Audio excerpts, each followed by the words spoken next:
په مارکیټ کې ژوندی پاتې کېدل د بریا اساس دی.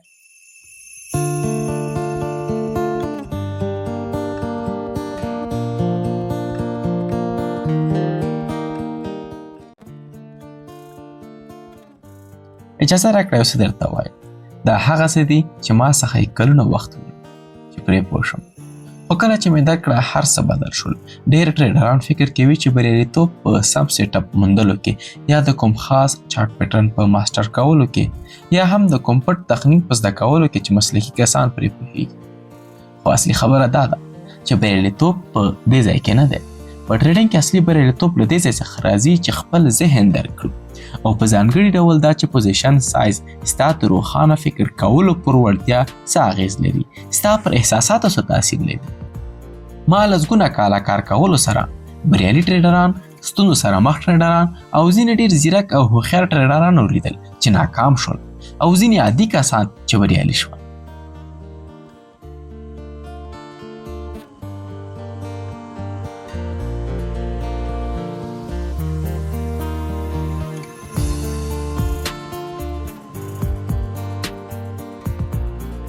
سلام، بخیر راغلی.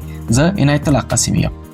زیاتره افغانان د مالی بازارونو سره آشنایي نه لري او که لري هم خو ځینې بیا احساساتي کړنې یعنی ذهني ستونزې لري چې په دغه برخه کې تر اوسه د پښتو کوم چینل یا شخص کار نه دی. مالی بازارونو څخه مې زموږ د ټریډینګ بحث دی ځکه موږ په همدغه مسلک کې یو، نه کوم بل مسلک کې.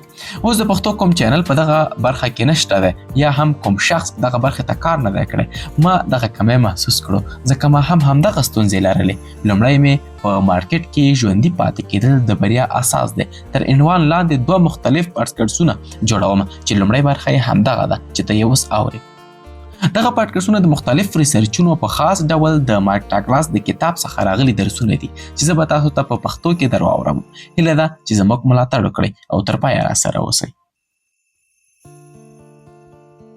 مایک ډاګلاس وایي چې ما یو ثابت شی ولید. هغه ټریډران چې دوام یې راوړ او په مارکیټ کې بریالي پاتې شول لازما تر ټولو هوښیار نه وو. هغه کسان نه وو چې تر ټولو پیچلي سیستمونه یا ستراتیژیانې یې لرلې، بلکې هغوی هغه کسان وو چې د خطر یعنی ریسک او ذهني روښانتیا ترمنځ اړیکه درک کړې وه. اجازه راکړه چې تشریح یې کړم درته. پوهېږئ کله چې ته د ټریډینګ نړۍ ته داخلیږي نو له ځان سره ځینې باورونه راوړي. باورونه د دې په اړه دي چې بریالیتوب څه ډول ښکاري. باورونه دي د دې په اړه چې په یو کار کې ښه والی څه معنا لري.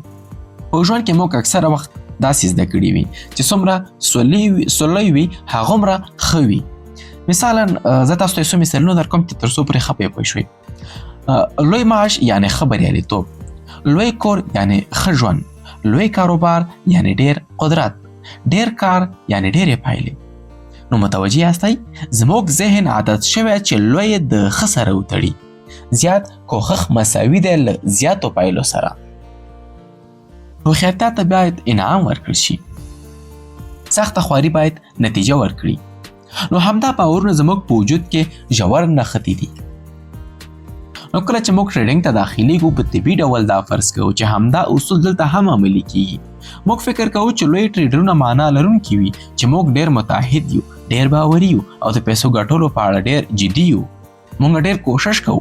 کله چې یو کوچنی پوزیشن ته ګورو داسې احساس کوو لکه موږ چې یوازې یو خوندي لوبه کوو، یعنی ځان خوندي محسوس کوو.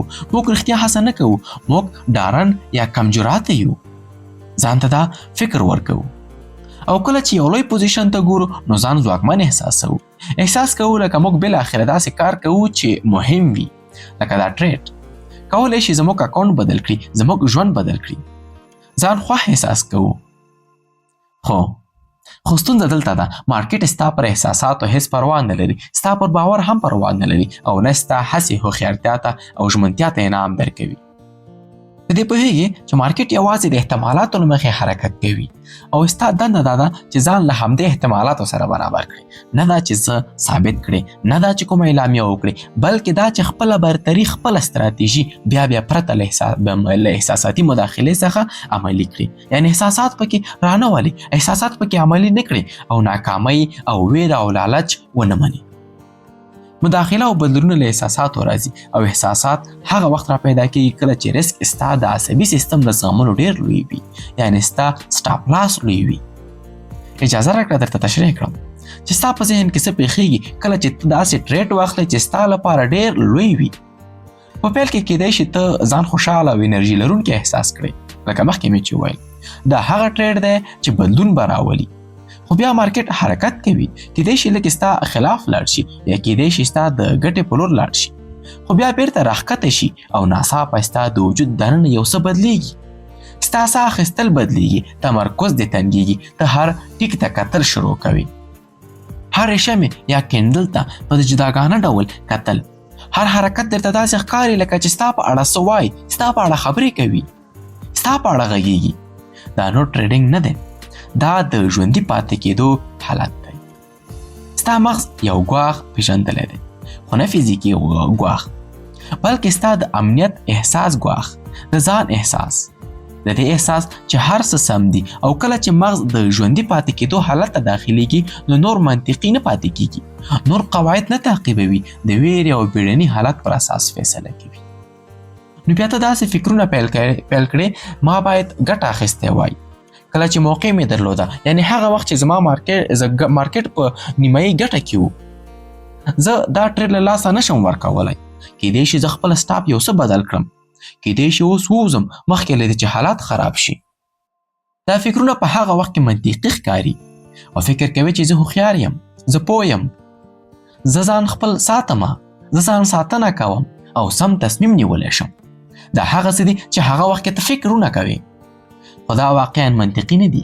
دا د احساساتو ځوابونه دي چې د منطق جامې اغوستي دي، او د دې پیښېدلو علت دا نه دی چې ستا ستراتیژي غلطه ده، بلکې دا دی چې ریسک ستا ذهن لپاره ډیر لوی دی چې لامل کې ستا ذهن بې اداره کیږي، احساساتي کیږي. یو څه شته چې ډېر ټریډران نه پوهیږي، د قواعدو نه تعقیبول. دا ستونزه د شخصیت نه بلکې د ذهن او بدن د ریسک د زغملو ظرفیت پورې اړه لري. دا هغه ډیسپلین نه دی چې خلک معمولا په اړه فکر کوي.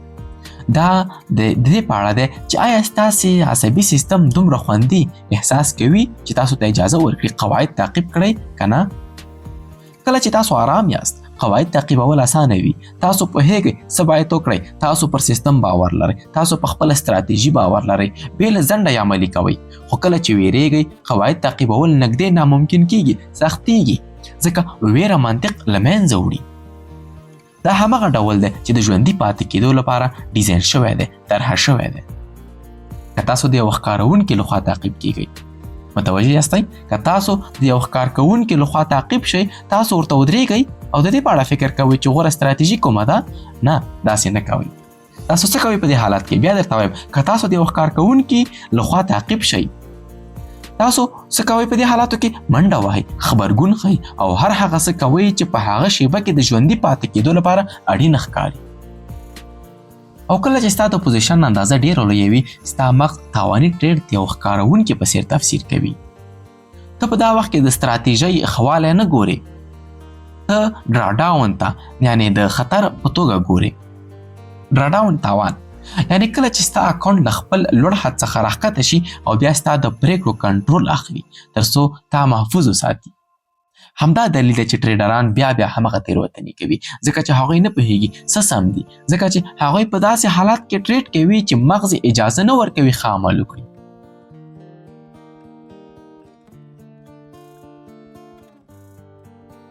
اجازه راکړه چې تا ته تشریح کړم چې تر ټولو عامې تېروتنې چې د ډېر لوی ریسک څخه راځي، ځکه ما دا بڼې نږدې په هر ستونزمن ټریډر کې لیدلي دي چې ورسره مې کار کړی دی. یو څو دانې دي، په شمیرو سره به تاسو در وښایم او هر یو باندې به بېلابېلې خبرې وکړم. لومړی ځنډ. کله چې ریسک ډېر لوی وي، ته د داخلېدو یعنې انټري په اړه شک کول پیل کړي. ته خپل سیټ اپ ویني، پوهیږي چې سم دی، خو بیا هم ځنډ کوي، بې باوره یې، باور پرې نه لري، د لا زیاتو تاییدونو انتظار کوي، ځان ترې منع کوي او بیا یا په ډاډ ټریډ کوي. یعنی کله چې ستا د سیټ اپ په لور حرکت وکړي نو ته ځان مایوسه او ځان غوسه احساس کوي، ځکه چې ته داخل نشوي.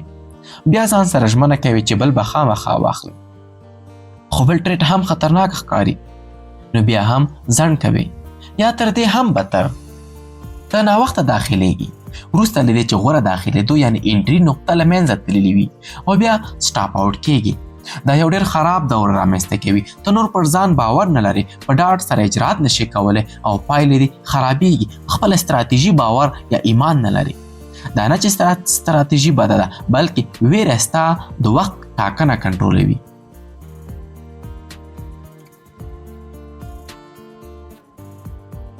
دوهم، د سټاپ لاس بدلول. دا په ټریډینګ کې تر ټولو ویجاړونکي عادتونو څخه دی او نږدې تل له دې پیدا کېږي چې په معامله کې ډېر ریسک اخیستل شوی وي. ته یو ټریډ د منطقي سټاپ سره پرانیزي، داسې سټاپ چې د مارکیټ د جوړښت پر بنسټ ولاړ وي، ستا د استراتیژي پر بنسټ ولاړ وي، یا د ولاټیلیټي یعنې د نوسان پر بنسټ وي، یا ستا د سیستم د اصولو پر اساس او په هغه وخت کې منطقي ښکاري. خو کله چې قیمت ستا سټاپ ته نږدې کېږي او ناڅاپه دا تاوان تا ته زغمل کېدونکی نه ښکاري، ته یې نشي منلی، ته یې په ځان د منلو وړ نه بولې، نو سټاپ لږ نور هم لرې کوي. ځان ته وایي چې دا ځکه چې ته په ټریډ باور لرې، ته په ټریډ باور لرې او دغه ځای ته مارکیټ نشي راتللی. خو دا اصلي دلیل نه دی. اصلي دلیل دا دی چې تاوان دومره دردناک دی، دومره اغېزمن دی چې ته یې نشي منلی. هر څه کوي تر څو ترې ځان وژغوري او کله ناکله ټریډ بیرته راوګرځي او ته د ارامتیا احساس کوي. داسې احساس کوي لکه سم تصمیم دې نیولی وي، خو ډیری وخت داسې نه کېږي. او کله چې ته خپل سټاپ بدل کړې، نو یو کوچنی تاوان دې په یو لوی تاوان بدل کړو. تا خپل ریسک منیجمنت مات کړ او ځان لپاره دې داسې عادت جوړ کړ چې د وخت په تېرېدو سره به ستا اکاونټ له منځه یوسي، ستا اکاونټ به واش کړي او دغه ډول تاوانونو شاهد به هم ته اوسې، شاید په تا مخکې هم تېر شوي اوسیږي.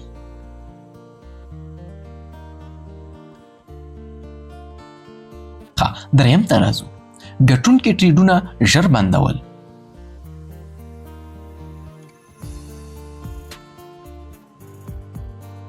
کله چې ستا لوی پوزیشن خلاص وي، نو ګټه ناپیدا راښکاري. داسې احساس کېږي لکه هره شیبه له منځه تللی شي. ډارېږي چې تاوان ته لاړ نشي او بې ګټې نشم. نو کله چې ټریډ ستا په ګټه حرکت کوي، ته قوي اړتیا احساسوي چې ګټه خوندي کړي. ژر یې وباسې مخکې له دې چې مارکیټ بیرته واخلي.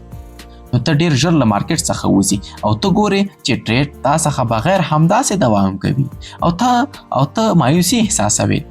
خو ته نه پوهېږې چې د هدف ټاکلو ستونزه نه ده، دا د پوزیشن سایز ستونزه ده.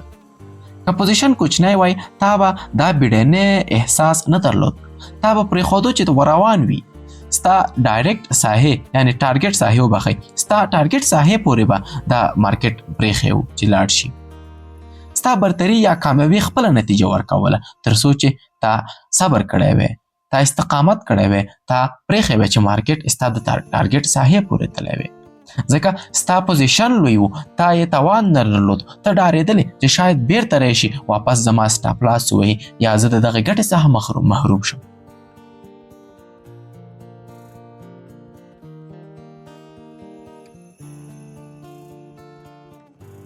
څلورم، تاواني ټریډونه ډېر وخت ساتل.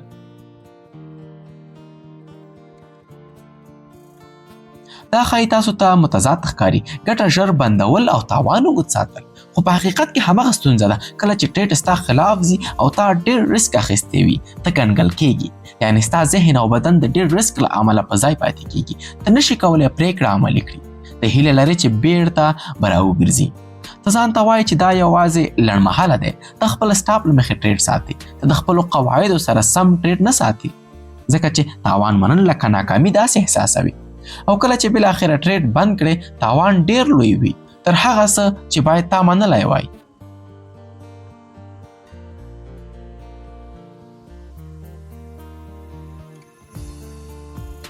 همدا څلور لاملونه چې ما تاسو ته ویل، شاید همدا اوس تاسو تکرار کړي اوسیږي، په تیرو حالاتو کې تاسو ترسره کړي اوسیږي.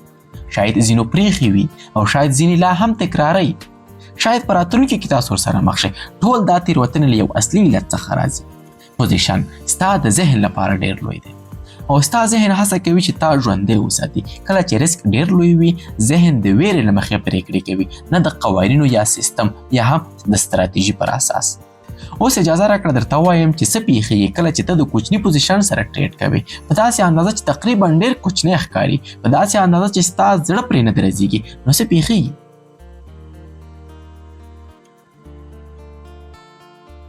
لومړی ستا احساسات نور پر ټریډ واک نه لري، نه خوشحالي، نه ویره، نه ډار. ته یوازې منطقي او بې پرې پرېکړې کوي.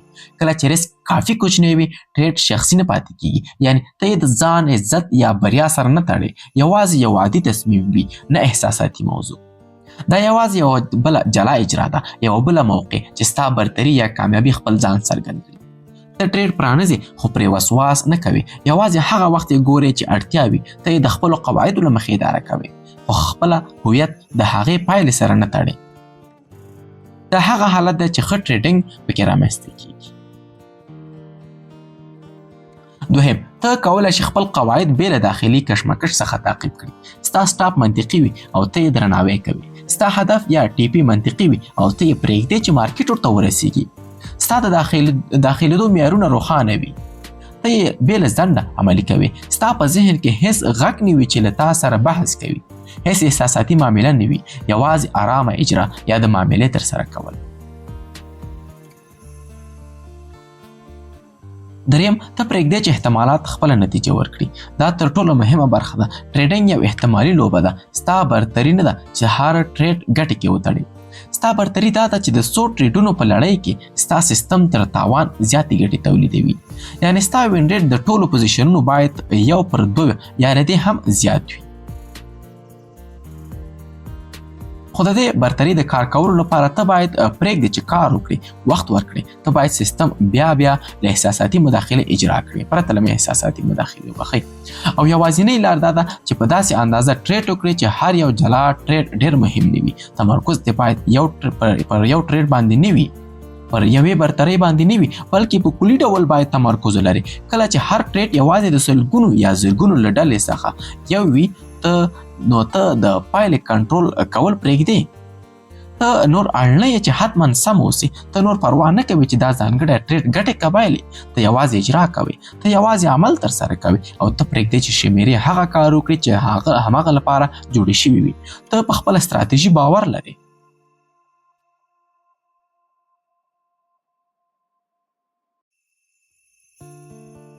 څلورم، د کوچني پوزیشن سره ثبات ممکن کیږي.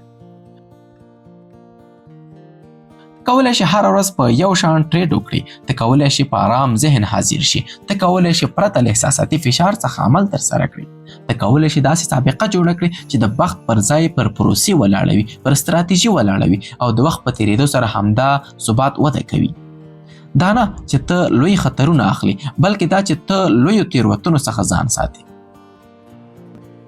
د کوچني پوزیشن کارول موږ ته ډېر سخت دی، ځکه موږ ګټه ډېره غواړو، نه کمه ګټه غواړو. نو پوه شه چې کله کله موږ کې غرور هم پیدا کیږي.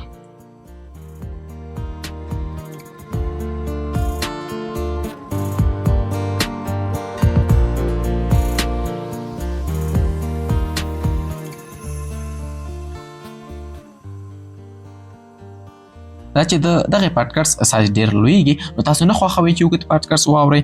زه به انشاءالله په راتلونکي ویډیو کې د وړاندې برخې څخه شروع وکړو، یعنې غرور څخه به مخته لاړ شو. تاسو ټولو ته په دغه برخه کې د کامیابۍ توفیق غواړم. هیله ده چې دایما کامیاب او له سودمنو څخه اوسئ، یعنې ګټمنو څخه اوسئ.